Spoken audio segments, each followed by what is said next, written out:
ilaha illallah, la ilaha illallah, la ilaha illallah, Muhammadur Rasulullah. Allah dia Tuhan kami. Assalamualaikum warahmatullahi wabarakatuh. Bismillah, alhamdulillah, wassalatu wassalamu ala rasulillah. Asyhadu an la ilaha illallah wa asyhadu anna Muhammadar Rasulullah. Allahumma salli ala sayyidina Muhammad wa ala ali sayyidina Muhammad. Amma ba'du. Apa kabar anak-anak ustaz semuanya? Mudah-mudahan seperti biasa tetap sehat, sehat jasmani, sehat ruhani, rajin beribadah dan tetap semangat dalam Alhamdulillah, pada kesempatan ini Ustadz akan menjelaskan tentang surah At-Tin. Anak-anak Ustadz semuanya, Ustadz yakin kalian sudah menghafal surah At-Tin beserta terjemahannya. Kemarin Ustadz bilang silakan ditulis surah At-Tin beserta terjemahannya dan dihafal. Insyaallah anak-anak Ustadz semuanya sudah hafal surah At-Tin. Surah At-Tin itu adalah surah yang ke-95. Surah At-Tin Allah turunkan di kota Makkah. Oleh karena itu surah At-Tin dinamakan surah Makkiyah. Surat At-Tin terdiri dari 8 ayat. Ayat yang pertama adalah Bismillahirrahmanirrahim, Wattini wazaitun, demi buah tin dan zaitun. Apa sih kelebihan daripada buah tin dan zaitun sehingga di dalam Al-Quran tercatat tentang buah tin dan zaitun? Buah tin adalah merupakan buah yang enak, lembut, dan mudah dicerna. Jadi dari buah tin dan buah zaitun ini banyak diolah sebagai obat-obatan. Jadi manfaat daripada buah tin dan zaitun ini sangat luar biasa. Pakar-pakar kesehatan sudah meneliti tentang buah tin dan zaitun. Dari olahan buah tin maupun zaitun ini banyak obat-obatan yang sudah diproduksi. Pernah di suatu masa ada orang non-muslim, orang kafir menghina agama Islam, menghina Al-Quran. Apa sih Al-Quran itu? Katanya itu adalah pegangan umat Islam. Isinya katanya 30 juz. Namun yang dibahas di situ tentang buah tin dan zaitun. Buat apa kitab suci seperti itu? Itulah dia hina Islam, dia hina agama Islam. Namun seiring berjalannya waktu, orang non-muslim ini, orang kafir ini yang hina Al-Quran, menghina umat Islam, karena di dalam kitabnya hanya membahas tentang buah tin saja. Di suatu hari dia ditimpa oleh penyakit. Akhirnya karena penyakitnya itu sangat parah, pakar-pakar kesehatan tak bisa mengobatinya. Akhirnya tak lama kemudian dia meninggal dunia. Setelah orang ini, orang muslim tadi yang menghina agama Islam itu meninggal dunia, barulah maka pakar-pakar kesehatan meneliti tentang penyakitnya itu. Setelah itu mereka mendapatkan informasi bahwasanya penyakit itu yang seperti diderita oleh orang non-muslim yang menghina Islam tadi bisa disembuhkan dengan obat-obatan yang mengandung buah tin maupun zaitun. Jadi oleh karena itu pakar-pakar kesehatan sudah banyak mengolah minyak zaitun sebagai obat-obatan. Begitu juga dengan buah tin, itu sangat sungguh luar biasa manfaatnya bagi kesehatan kita. Yang kedua, Waturi Sinin, demi Gunung Sinai. Yang mana kita ketahui bahwa Sinai ini terletak di daerah Mesir, kurang lebih tingginya sekitar 2285 meter. Bukit inilah dulunya Nabi Musa alaihissalam menerima wahyu. Di bukit inilah dulunya Nabi Musa munajat kepada Allah, menerima perintah-perintah daripada Allah Subhanahu wa taala. Di bukit ini jugalah insya Allah nantinya umat di akhir zaman akan bertahan melawan Juja wa Ma'juj. Ketika Juja wa Ma'juj nanti keluar menghabisi semuanya apa yang bertemu dengan mereka. Kalau mereka bertemu dengan manusia, manusia mereka habisi. Bertemu dengan hewan, hewan mereka habisi. Dan insyaallah di Bukit Tursina inilah nanti tempatnya orang-orang yang beriman bertahan sembari menunggu pertolongan dari Allah Subhanahu wa taala. Insyaallah kalau ada kesempatan akan menjelaskan lebih panjang lagi tentang Bukit Tursina. Ayat yang ketiga adalah wahazal baladil amin, demi negeri yang aman ini. Artinya negeri kota Mekah. Kota Mekah adalah sebuah negeri yang aman. Allah menjaganya daripada orang-orang yang ingin menghancurkannya. Seperti yang terjadi pada zaman Abrahah, mereka berniat untuk menghancurkan Ka'bah, maka Allah kirimkan burung-burung untuk menghancurkan mereka. Padahal Abrahah itu adalah tentaranya kuat. Mereka menunggangi gajah dan berniat untuk menghancurkan Al-Ka'bah. Abrahah ini memiliki pasukan-pasukan yang sangat kuat. Mereka menunggangi gajah untuk menghancurkan Ka'bah. Namun apa yang terjadi? Setelah Abrahah ini sampai di Makkah, sampai di depan Ka'bah, maka datanglah beberapa gerombolan burung ababil yang membawa batu-batu kecil yang dilemparkan kepada tentara Abrahah. Akhirnya apa yang terjadi? Abrahah hancur bagaikan daun yang dimakan ulat, seperti yang dijelaskan di dalam surah Al-Fil. Jadi kota Makkah adalah merupakan kota yang aman. Begitu juga nantinya ketika Dajjal sudah keluar. Dajjal tidak akan bisa memasuki kota Makkah. Dua kota yang tidak bisa dimasuki oleh Dajjal, yaitu Makkah dan Madinah.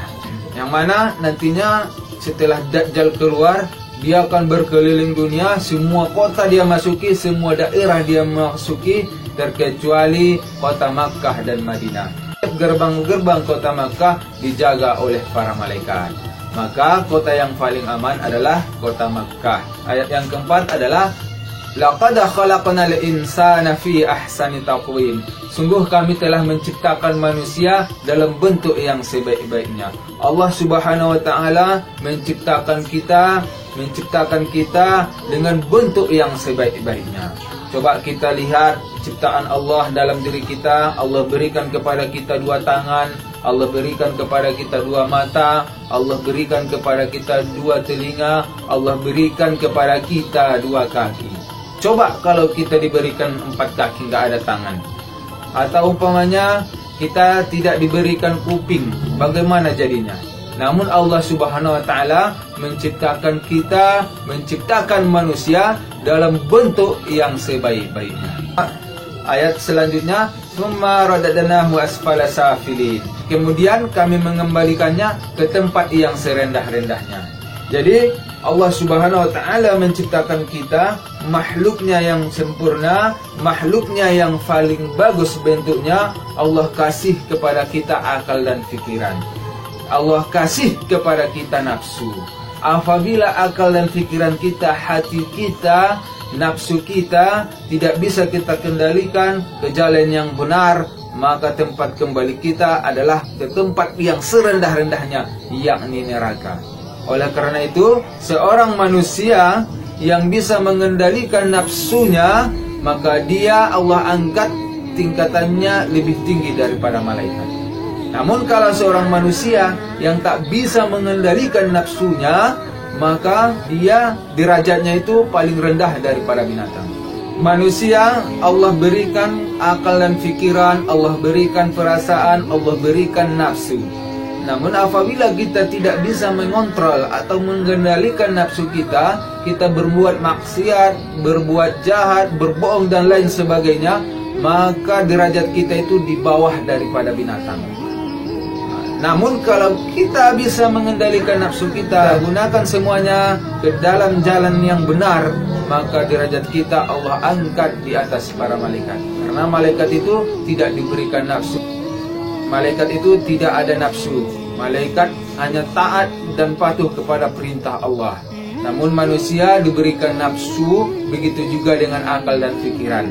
Namun kalau kita bisa mengendalikan nafsu kita, insyaallah derajat kita Allah angkat di atas para malaikat. Namun kalau kita tidak bisa mengendalikan nafsu kita, maka derajat kita itu di bawah daripada binatang. Oleh karena itu, Allah kembalikan ke tempat yang serendah-rendahnya bagi manusia yang tak bisa mengontrol hawa nafsunya. Bagi manusia yang selalu berbuat maksiat kepada Allah. Illal ladzina amanu wa 'amilus shalihat falahum ajrun ghairu mamnun. Kecuali orang-orang yang beriman dan beramal soleh, bagi mereka adalah pahala yang tiada putus-putusnya. Kalau orang-orang yang beriman dan beramal soleh, maka Allah berikan bagi mereka pahala yang tiada putus-putusnya. Allah tempatkan mereka di tempat yang sebaik-baiknya, yakni surga. Ayat selanjutnya, fama yukadzibuka ba'du biddin. Maka apakah yang membuatmu mendustakan hari pembalasan itu? Pertanyaan ini mengingatkan kita untuk selalu yakin adanya hari pembalasan itu. Kita harus yakin adanya hari kiamat. Kita harus yakin adanya hari pembalasan. Jadi kita wajib percaya tentang hari pembalasan itu. Sebagaimana dalam keimanan kita, di dalam rukun iman, bahwasanya kita wajib mengimani bahwasanya adanya nanti hari kiamat. Jadi di hari kiamat semuanya akan diminta pertanggungjawabannya. Aisallahu bi ahkamil hakimin. Bukankah Allah hakim yang paling adil? Jadi nantinya di hari kiamat, di hari pembalasan nantinya, semua perbuatan kita baik dan buruk akan diadili oleh Allah seadil-adilnya. Sekecil apapun itu, walaupun sekecil atom pun, semuanya akan diadili oleh Allah Subhanahu wa taala. Dan hakim yang paling adil adalah hanya Allah Subhanahu wa taala. Oleh karena itu, kita tidak boleh mendustakan adanya hari kiamat. Kita tidak boleh mendustakan bahwasanya adanya hari pembalasan itu. Kita tidak boleh mendustakan bahwasanya semua perbuatan kita Allah akan adili di hari yaumul hisab nanti. Di hari yaumul hisab nanti. Jadi kita harus percaya, kita tanamkan dalam diri kita bahwasanya itu semua akan terjadi dan Allah adili semuanya. Oleh karena itu, mari kita perbanyak amal ibadah kita. Mari kita perbanyak amal kebaikan kita. Kita hindari semua hal-hal yang diharamkan oleh Allah Subhanahu wa taala. Mari kita perbanyak beribadah, kita perbanyak beramal, kita perbanyak melakukan kebaikan-kebaikan bagi diri kita maupun orang lain. Karena Ustaz semuanya, di dalam surah At-Tin ini mengandung beberapa hikmah yang sangat luar biasa. Di antaranya adalah tentang buah tin dan zaitun, yang mana buah tin dan zaitun itu sangat banyak manfaatnya bagi kita, khususnya bagi kesehatan. Dan kita mengetahui bahwasanya kita adalah manusia sebagai ciptaan Allah yang paling bagus, yang paling sempurna, dan yang paling lengkap Allah berikan. Oleh karena itu, marilah kita pergunakan, kita manfaatkan amanah yang diberikan Allah kepada kita, kita pergunakan ke jalan yang benar. Jangan kiranya kita salah gunakan amanah yang diberikan Allah kepada kita. Apabila kita menyalahgunakannya, kita tidak bisa mengendalikan nafsu kita, maka nanti tempat kembalinya adalah tempat yang serendah-rendahnya, yakni adalah neraka. Namun apabila kita beramal soleh, mengerjakan apa yang Allah perintahkan, meninggalkan semua apa yang Allah larang, maka bagi kita nanti Allah berikan pahala yang tiada putus-putusnya, dan Allah tempatkan di tempat yang sebaik-baiknya, yakni surga. Dan juga kita tidak boleh mendustakan akan terjadinya hari kiamat atau hari yaumul hisab, hari pembalasan, di mana semua amal ibadah kita, baik yang buruk maupun yang baik, tanpa terkecuali, walaupun sekecil apapun itu, walaupun sebesar apapun itu, pasti Allah nantinya akan adili. Jadi untuk itu, marilah kita perkokoh keimanan kita. Marilah selalu kita berbuat amal soleh, rajinlah beribadah, begitu juga rajinlah belajar. Allah, kita dikumpulkan Allah nantinya bersama keluarga kita, bersama kedua orang tua kita, para guru-guru kita, para saudara-saudari kita, begitu juga dengan sahabat-sahabat kita. Mudah-mudahan Allah selalu menjaga kita, Allah terima amal ibadah kita, Allah ampuni segala dosa-dosa kita, Allah maafkan semua kesalahan-kesalahan kita. Amin ya rabbal alamin. Anak-anak Ustaz semuanya, Ustaz yakin kalian semua sudah menghafal surah At-Tin. Karena surahnya surah pendek, ayatnya pun cuma 8. Jadi enggak susah untuk menghafalnya. Kalau kita mau, kalau kita sungguh-sungguh, insya Allah satu hari pun sudah bisa dihafal. Namun kalau susah menghafalnya, perasaannya susah menghafalnya, ya silahkan. Hari ini contohnya hafal 1 ayat atau 2 ayat. Wattini wazaitun, itu saja dulu dihafal. Besok tambah lagi, besok tambahnya lagi. Jadi jangan ada pikiran kita bahwasanya belajar itu susah. Jangan ada terbesit dalam hati kita bahwasanya pelajaran itu sangat susah.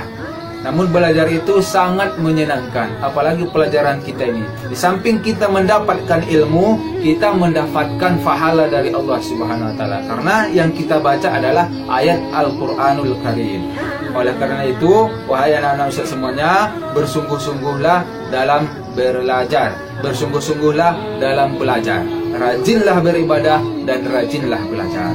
Nah, untuk anak Ustaz semuanya yang sudah hafal, silakan tulis namanya dan kelasnya di bawah di kolom komentar ini. Contohnya nama Ahmad kelas 5A, alhamdulillah saya sudah hafal Ustaz. Itu saja. Mudah-mudahan Allah mengampuni dosa-dosa kita, Allah mengijabah segala doa-doa kita. Mudah-mudahan kita nantinya bisa belajar kembali seperti biasanya di sekolah yang sangat kita cintai. Sampai di sini saja yang bisa Ustaz sampaikan. InsyaAllah kita akan sambung di lain kesempatan. Mudah-mudahan pelajaran kita yang singkat ini ada manfaatnya bagi diri kita maupun orang lain. Akhirul kalam, wabillahi taufiq wal hidayah. Wassalamualaikum warahmatullahi wabarakatuh.